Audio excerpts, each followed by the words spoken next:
있는 정치인 파동이 이만저만이 아닙니다. 큰일 났네. 가뿐 싸였어요. 거기서 윤 대통령이 발끈한 겁니다. 뭐라고? 이 괘씸한 사퇴하세요. 화재 현장의 급만남이야말로 연출된 화해 쇼다. 쇼라고 세상을 보면요, 세상은 다 쇼입니다. 윤 대통령은 봐봐요, 쇼할 수 있는 사람입니까? 그럴 능력이 안 돼요. 한동훈 쇼할 수 있어요? 그럴 정신이 없어요. 우리가 그렇게 연출해서 쇼를 했기 때문에 이것도 가능하다. 더군다나 다 쇼라고 얘기하니요. 그러니까 그런 쇼니까 얘기는 보여줘야죠. 드러내야죠. 아니 견마수 FM 90.7MHz 까칠한 시선 이도영입니다. 건강한 토론을 지향하는 정치 마프쇼 박상병 시사평론가 김은경 인하대 정치외교학과 초빙 교수 함께합니다. 두 분 안녕하세요. 네, 안녕하십니까? 네, 안녕하세요. 예, 윤석열 대통령과 한동훈 비대위원장의 갈등 이유와 봉합 과정을 살펴보고 풀어야 할 숙제에 대해서 이야기 나눠보도록 하겠습니다. 대통령 실장이 한동훈 비대위원장을 만났습니다. 모처에서 사퇴하세요. 한동훈 왈. 제 임기는 총선 이후까지 이어지는 걸로 알고 있습니다. 이 한방이 갖고 있는 정치인 파동이 이만저만이 아닙니다. 한동훈 장관이 사는 길과 죽는 길을 지금 반복하고 있는데 또 예. 사는 길을 만났어요. 네, 저는 오늘도 이준석 개혁신당 대표죠. 말을 뽑아왔는데요. 완전히 봉합된 건 아니지만 진행형이잖아요. 그래도 현재까지 봤을 때는 한동훈 위원장에게는 조금 유리한 쪽으로 흘러가고 있는 것 같은데 짜여진 각본일 수 있겠다라는 좀 의심되는 정황이 몇 가지 있습니다. 아니라고 얘기는 하는데 굳이 다른 삼자를 통해서 이런 말을 전한다는 것 의심이 되고요. 대통령이 비대위원장의 사퇴를 종용했다. 삼자 대면 당일인 21일 저녁에 기다렸다는 듯이 만나자마자 채널A와 SBS에서 저녁에 보도를 했고요. 국민 보고 나선 일이다. 할 일 하겠다. 공개적으로 발언을 했어요. 그리고 한 위원장은 나는 사퇴 요구를 거절했다. 좀 연출된 시나리오에 따른 부분들이 아닐까. 이 발언 하나로 윤석열 대통령의 아바타가 아니야. 이런 이미지를 줄 수만 있다면 충분히 지지율을 올리는데 역할을 할 수 있는 갈등일 수 있겠다. 짜여진 각본처럼 된 것으로 지금 결과적으로 그렇게 드러나고 있어요. 예. 한동훈이가 쇼라도 한번 박아야 된다. 저는 쇼라고 하더라도 잘한 거다. 그러나 큰일 났네. 제일 놀란 사람이 이준석이에요. 한동훈 떠버리면 개혁신당 망하는데 큰일 났네. 두 번째 깜짝 놀란 사람이 민주당이에요.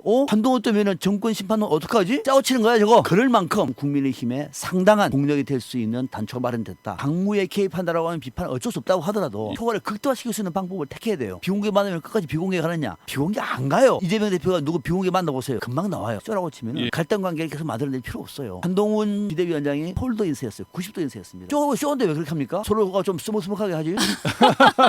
네, 너무 오래 말씀하셔서 그렇게 보는 이유 중에 하나가 아까도 말씀을 드렸지만 갑자기 분위기가 쌓여진 가뿐 싸였어요. 이 위원장을 사퇴하라고 할 만큼 영리를 건드리고 문제가 된 건가? 여전히 함정 몰카 수사다. 아니, 몰카 이 공작, 예, 공정 공작이다. 수사. 예. 이런 얘기를 하면서 국민들이 또 여기에 대해서 많이 또 의심을 갖고 있고 변명이든 해명이든 좀 필요할 부분은 좀 있어 보인다라고 얘기한 것이 비대위원장을 사퇴해야 할 정도인가? 오버하는 거 아닌가라는 느낌이 드니까 의심이 드는 거죠.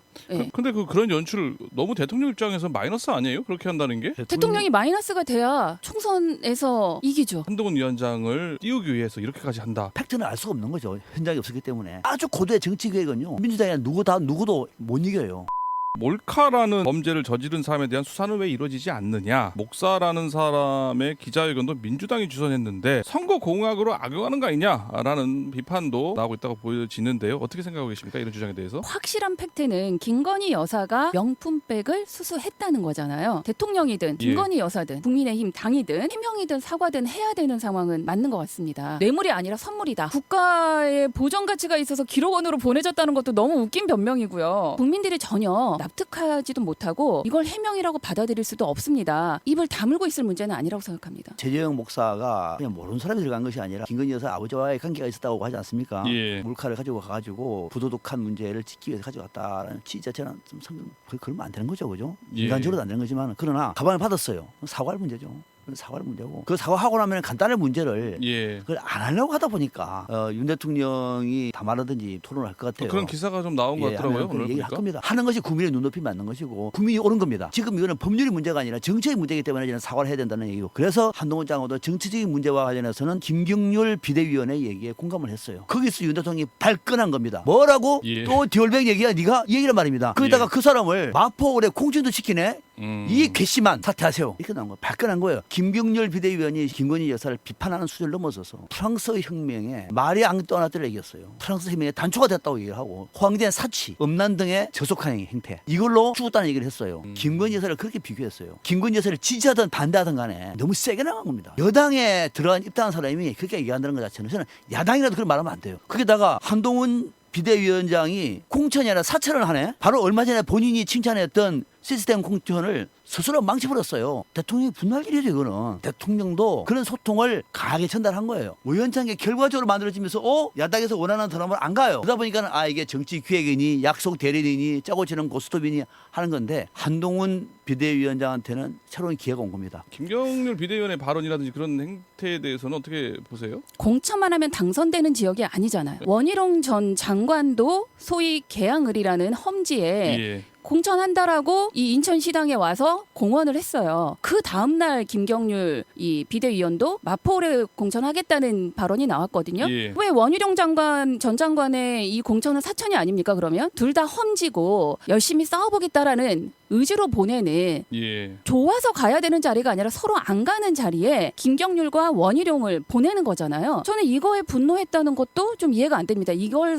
사천이다라고 얘기하는 것도 이걸 개입한다는 거야말로 공천에 대통령실이 개입한다는 거야말로 오히려 저는 굉장히 비판의 대상이 될 수 있는 문제라고 생각을 하고요. 김경률 위원의 발언이 약간의 문제는 있을 수 있습니다. 예. 있을 수 있지만 1년 반 이상 계속 김건희 여사의 리스크가 있었습니다. 지금 이것 때문에 살짝 묻혀있는 뭐 도이치모터스 주가 조작 문제도 그렇고요. 지금 이게 한 번이 아닌 여러 차례 진짜 소위 끊임없이 있었던 김건희 여사의 이 예. 리스크가 이번에 이렇게 표면화된 부분을 가지고 이걸 비대위원장을 사퇴하고 비대위원회 공천을 하지 말고 하는 부분까지 대통령이 나섰다는 것은 이건 대통령과 대통령실의 위기를 제대로 파악하고 있지 못하다. 저는 이렇게 생각이 되는 부분입니다. 예. 엊그저께 뭐 서천 시장에서 뭐 폴더 인사했다고 해서 그게 쉽사리 풀어질 것인가? 지금 일단 봉합됐죠. 봉합됐는데 이제 앞으로 갈등은 줄줄이 나올 수 있죠. 공천이 예. 남아 있잖아요. 이것을 어떻게 슬기롭게 당에서 대처하느냐의 문제가 남아 있는 거죠. 공천 과정 속에서 대통령의 영향력도 있는 것이고 당연히 공천관리위원회의 역할이 있는 거죠. 이제 그 역할을 어떻게 마무리하느냐에 따라서 지금의 이 봉합이 총선 이후까지 연장되느냐 아니면 또 충돌하느냐 남아 있는 거예요. 예. 아직은 알 수 없습니다만 원희룡은 차기 대선 주자입니다. 개항에 이재명을 잡기 위해서 가는 거예요. 김경률은 정치인이 아니에요. 영입한 사람은 어떻게 하느냐? 기본적으로 공천관리위원회에서 검토를 받아야 돼요. 비대위원이에요 또. 그걸 똑같이 본다는 것 자체는 아니 이재명 대표가 외부에서 데리고 온 사람을 잘 누군지 못 데리고 왔어요. 연수구에서 자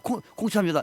말 됩니까? 가만히 오히려 있겠어요? 영입한 사람은 더 좋은 자리로 내보내죠. 비례대표나. 아니 그러니까 좋은 자리든 나쁜 네. 자리든 간에 이거는 공천관리위원회의 역할이지 비대위원장이나 대표 역할이 아니라는 얘기예요. 하면 어떻게 되냐? 그걸 사천이라고 얘기하는 거예요. 그래서 사천인 것이고 한동훈 위원장이 좀 오버했다? 오버한 거죠 당연히. 예. 오버한 것이고 예. 대통령도 그 현장에 갔잖아요. 그 시장 상인들 눈물 흘리는 거 봐보세요. 한동훈도 갔습니다. 이재명 대표 갔습니까? 그 예. 가서 만나는 것도 저 괜찮아요. 만났는데 너무 거기서 스포트라이트를 받다 보니까 집권당 대표와 대통령이 같이 그 자리에 가서 함께 위로를 하고 격려를 하고 또 우연찮게 만나는 이 모습은 저는 그런 다투면 안 된다. 화재 현장의 급 만남이야말로 연출된 화해 쇼다. 재난 현장의 장소를 화해의 정치 연극 무대로 덧칠한단 말이냐 비난하고 있어요. 그날 뭐 입고 간 윤 대통령의 패딩 점포도 뭐 서로 그 한동훈 위원장과의 뭐 인연을 좀 강조하는 뭐 특별검사팀에서 같이 입었던 옷을 입고 가고 이런 것들이 누가 예. 봐도 지금 두 사람의 갈등이 오히려 여론에 더 안 좋게 반영이 되니 화해를 해야겠다라고 선택한 장소가 이 어려운 상인들을 뒷배경으로 둘이 만남만 그렇게 부각을 시키고 정작 상인 대표만 만나고 가는 이런 연출을 한 것 아닌가라는 저는 강한 의심을 갖게 됐습니다. 네, 김 교수님 앞에는 한동훈과 대통령의 충돌을 쇼라고 하셨잖아요.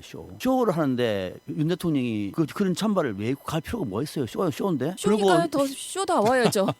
아니 쇼라고 하면은 정성으로 가도 쇼가 아니기 때문에 나름대로의 어떤 인간관계를 강조하기 위해서 이렇게 간 거예요. 옷을 입고 간 것이고 그 쇼라고 하면은 그 현장에서 안 만나도 돼요. 아니 근데 쇼인데 거기서 왜 불과 서재를 며칠 그래서 전에 합니까? 사퇴해라 못한다 이랬던 정말 이 관계가 갑자기 며칠 사이에 이 현장에서 만나서 90도 폴더 인사를 하고 어깨를 두드리고 그러니까요. 1시간 동안 같이 온다라는 거 이건 사실 보통의 감정으로는 좀 어렵거든요. 이게 쇼가 아니기 이미 때문에 그렇게 한 앞에는 거예요. 우리가 그렇게 연출해서 쇼를 했기 때문에 이것도 가능하다.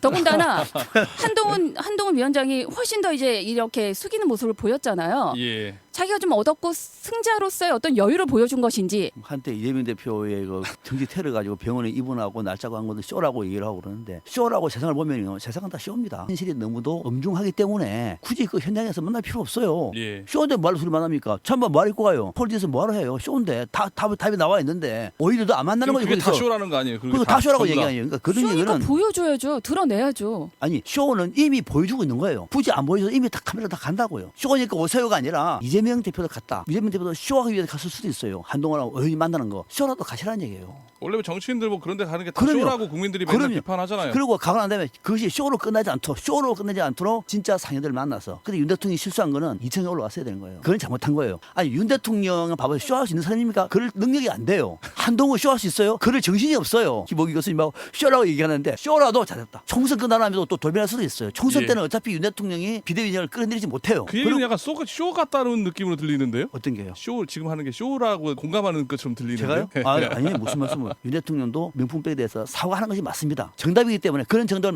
만들어낸 긍정적으로 보시라. 예. 너무 쇼라고만 폄하하지 마시라라는 말씀을 드리는 겁니다. 예. 그리고 이 문제 어떻게 되는지 종합적으로 한 말씀 해주시죠. 저는 지금 봉합됐다고 생각되진 않습니다. 예. 쇼는 계속 될 것 같기도 하고요. 다만 두 사람의 갈등이 결코 지금 국민의힘과 있을 총선에 도움이 되지 않는다는 것은 이번에 확인을 했을 것 같아요. 또 더 이상 대통령이 이렇게 당무에 개입하는 모습들을 보이지 않으려고 노력은 하겠지만 여전히 총선 앞둔 공천의 문제는 더 큰 갈등을 저는 야기할 수 있는 충분한 건이 있기 때문에 예. 이 부분을 한동훈 위원장이 정말 어떻게 해결할까? 공천을 강행했을 때 대통령과 대통령실의 분노를 어떻게 막아낼 것이냐? 공천을 하지 않았을 때 도로 윤 대통령의 아바타가 되는 것을 또 어떻게 감수할 것인지 예. 이 문제를 정말 어떻게 잘 풀어가는지가 앞으로의 모든 공천의 예. 핵심이 될 수 있겠다 생각합니다. 더 큰 갈등들이 아마 쏟아져 나올 겁니다. 예. 대통령실과 공천관리위원장과 한동훈 비대위원장이 어떻게 정치적인 조율을 갈등이 있다고 하더라도 국민들 앞에는 그게 보이지 않도록 노력하는 이런 모습이 예. 집권당다운 자세라고 저는 생각을 합니다. 오늘 정치마풀쇼 여기까지 하도록 하겠습니다. 오늘 출연해주신 박상병 시사평론가, 김은경 인하대 정치외교학과 초빙 교수 두 분 오늘 출연해주셔서 고맙습니다. 네, 고맙습니다. 네, 감사합니다. 현재 시간